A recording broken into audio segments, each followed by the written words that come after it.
we are not alone. These are supposed to be some of the most verified images of giants. People who do meditation for 60 days will lengthen their telomeres. Soon we'll get results, and we'll let you know right here on Beyond Belief. Things seem to be changing in the field of ufology. It's going to be a bumpy ride. That's priceless. Isn't that amazing? Tesla wanted free energy, and look what happened to him. Plenty of evidence to show that they're real. The real question is how and why.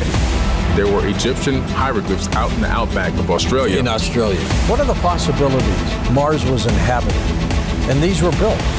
We almost can't duplicate today. These are amazing topics. What if there was something like at Area 51 deep underwater? They were killed by some animal. Believe me, we're just getting started. I'm George Norrie, and we here at Gaia are committed to revealing the truth.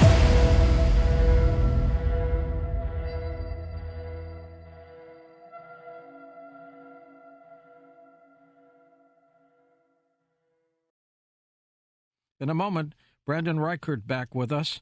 We're going to be talking about these unidentified aerial phenomena and what he thinks they might be. Wait till you hear what he has to say. And his book is called Winning Space, How America Remains a Superpower. He's next on Coast to Coast AM. And welcome back to Coast. George Norrie with you, Brandon Reichert with us, internationally recognized geopolitical analyst who's been described as a panic and anxiety-inducing scholar whose work on national security space policy has been quoted throughout the Pentagon and Silicon Valley.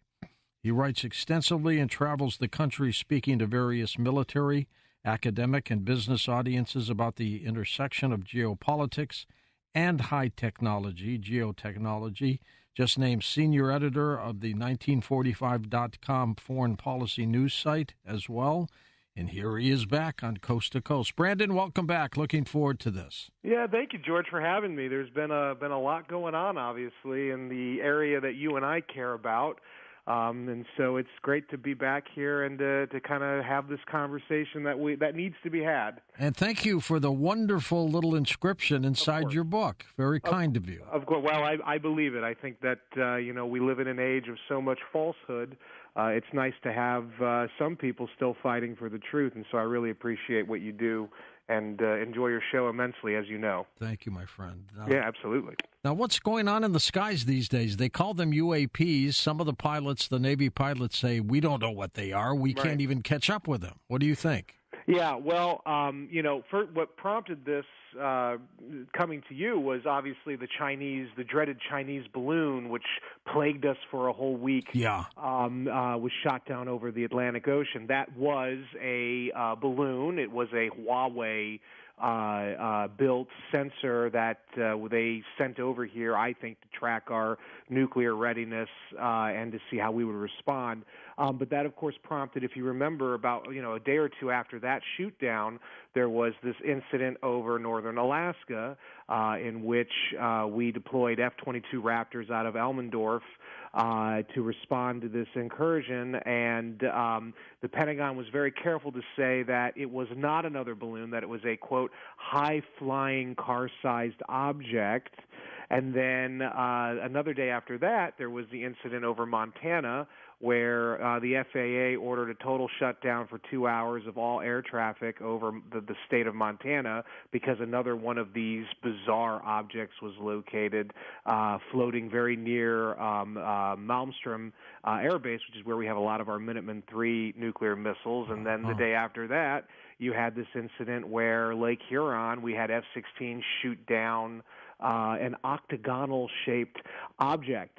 And I'm here to tell your audience that while that first thing was a balloon, the other things were not a balloon. And it is my belief, it is my assessment that the Pentagon has since put out these cover stories that this was, these were balloons or that they were civilian, balloons that went off course. I think that's a cover story, and I think that the reason the Pentagon is saying that is to, A, try to sort of save face because they look really bad after the last few weeks of what happened with the balloon and these other shoot downs. But also I think it's maybe because they want to deflect attention from the fact that many of these unidentified aerial phenomenon, these UAPs, are not little green men, but in fact they could be very sophisticated next-generation exotic military technology, either belonging to the United States or, more troublingly, belonging to maybe rivals of the United States like China or Russia. If they're ours, Brandon, could our pilots not know what they are, that we haven't told them? Yeah, so there's a possibility that there's a compartmentalization. I worked in government for a while, and we live in a government where the left hand doesn't always know what the right hand's doing. Sometimes that's by accident. So a lot of times that's when we're talking national security, that's done purposefully. If you remember in 2019, I wrote about this in the Washington Times, but also the guys over at The Drive, which is a very well-known technology publication. They focus a lot on defense. They broke the story actually originally on the so-called UFO patents that the Navy had put in at the Patent and Trademark Office, and it's through a group called NavAir, and the patents are for technologies that look and act a lot like those tic-tac-shaped objects that the U.S. Navy was encountering off the coast of California in 2004, and then later on off the coast of Virginia, Hampton Roads, in those restricted airspace zones. It's possible that some small group of our government, is testing highly exotic, next-generation level technologies on unsuspecting American military pilots in these restricted areas because they want to see how our top-notch fighter craft and our top fighter pilots are going to respond to the introduction of highly unorthodox and unconventional vehicles. So that is certainly a possibility. Another possibility, of course, I'll bring up again, is that possibly this is someone else's technology, maybe China's most likely, or even Russia's, testing it on our pilots and our technology right off our coast, sending us a message, our leaders a message, as well as trying to figure out how we train and how they can sort of, disrupt that. I suspect, too, Brandon, that this has been happening way more than we know. Absolutely. And we just found out about these three. Absolutely. And it's very interesting to note, in summer of 2021, I was at the last minute called out to a facility, a U.S. Air Force facility in the West Coast, and they asked me ostensibly to come out and talk about what China's doing with hypersonic development, weapons technology development, which, by the way, they are much farther ahead of us in the real-world application of that. But when I got to the base, the colonel called me aside, and they took me into the skiff, and they were asking me about these bizarre intercepts that they were doing off the west coast of the United States.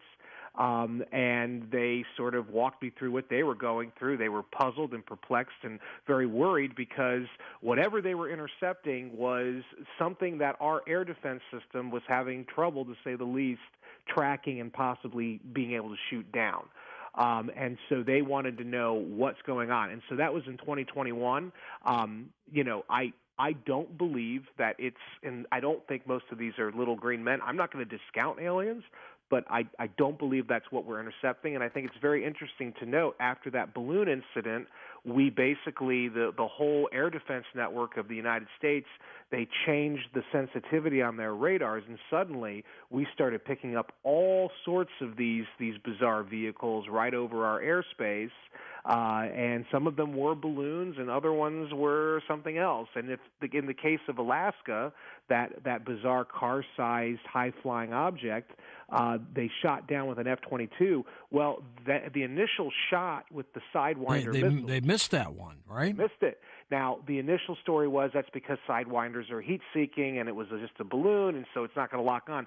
In my opinion, I think what happened was whatever that vehicle was, it had deflecting technology on it, and as soon as the Sidewinder attempted to lock on, it was jamming the sensors on a piece of equipment that's $439,000 a shot.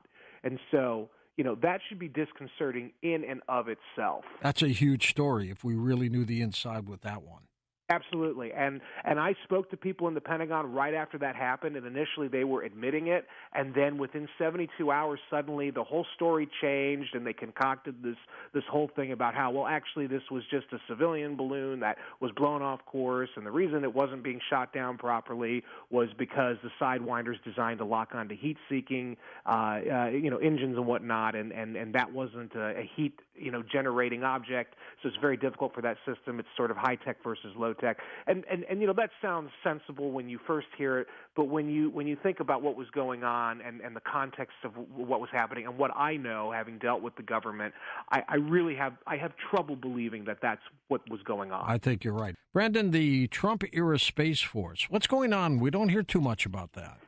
Yeah, so unfortunately, it started out as a great idea whose time was long overdue, but it got mired initially in sort of the divisive politics of the Trump era, where anything the former president said, at least half of the people in D.C. didn't want to do just because he said it. And even though that in this case Space Force was something that pretty much everybody in D.C. had been talking about since at least the year 2000, but never got it off the ground, to use a horrible pun. And then when it did finally get going, of course, it faced a lot of bureaucratic inertia for various reasons. There's a lot of skepticism about its mission. In fact, there's a lot of uncertainty about its mission. In the book that I wrote, Winning Space, I outlined what its mission should be, which is one of space dominance.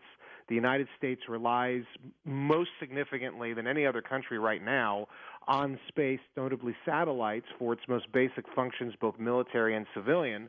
And so in the book, I argue that those satellites are actually not just a strategic advantage, but they're not well defended. And in the case of China and Russia, they have developed what's known as counter-space capabilities. That is the ability to attack those vulnerable satellites, those vital yet vulnerable satellites, and to basically render us deaf, dumb, and blind if a conflict were to occur. And so what I was saying, what I've been saying for years, is that the Pentagon with Space Force should make the idea of space dominance the mission of the United States Space Force, that we will protect and defend those satellites that we have up there. We will make them more survivable, the next generation, maybe pattern it on Elon Musk's Starlink system, but we need to make them more survivable, and at the same time, we need to expand our military and commercial footprint in space. We need to do it as an American mission because the Chinese are already doing it as a Chinese military mission. In fact, the Chinese in 2019, the head of their lunar program, he explicitly said that the Chinese government views the universe as an ocean. They view the moon as the South China Sea, and they view Mars as Huangwan Island, which is near the Philippines. It's a contested island the Chinese have been claiming from the Philippines. It's a big problem right now. And when I heard that, that was sort of one of the genesis of the book, is that our enemies, our rivals, are thinking about space in very old-school geopolitical terms. There's a lot of resources out there. There's a lot of, business opportunities. There's a lot of, room for expansion, and the Chinese government is talking about it in very nationalistic, militaristic terms. Meanwhile, we are very dependent on space right now, and we don't really do a lot to defend our systems, and they've been made vulnerable over the years because we sort of ignore it at our own peril. Our enemies know that. And so what I would love to see in the Space Force is for them to actually not just take space more seriously, but to kind of take a more forward-leaning approach to space, a more innovative approach. And sadly, right now, Space Force is the least well-funded branch of the military. I argue it's the most important. Brandon, up next, we're going to take phone calls with our incredible listeners for you, so stick around, and we will be back in a moment. Brandon, tell us about 1945.com. Yes, thank you. It's a publication. Originally, it was only foreign policy, but they are now expanding. They get about 100 million clicks a day, so they're now going into domestic policy. They're going into the 2024 presidential campaign, looking at it from both sides. It's one of the few truly bipartisan websites. We have an equal number of left-leaning people, right-leaning people. Obviously, I'm more on the right, but they just made me a senior editor about 5 days ago. And it's been really exciting to be part of this. It's a really up-and-coming publication. They've got some really unique insight. Brandon, we've got your website linked up at coasttocoastam.com. Good luck. Stay in touch with us. I'd like to use you as a reference guide, too, in case Please anything... do. Yes, we should do this more often. I always enjoy it. Okay, yeah. Well, let's not let a year and a half go by this time. Right. All right, you take care of yourself. The Coast mobile app is now available for download on iPhones and Android devices. You can become an insider directly through this app. This is a great option for our international listeners, and new users will also receive a free 2-week trial.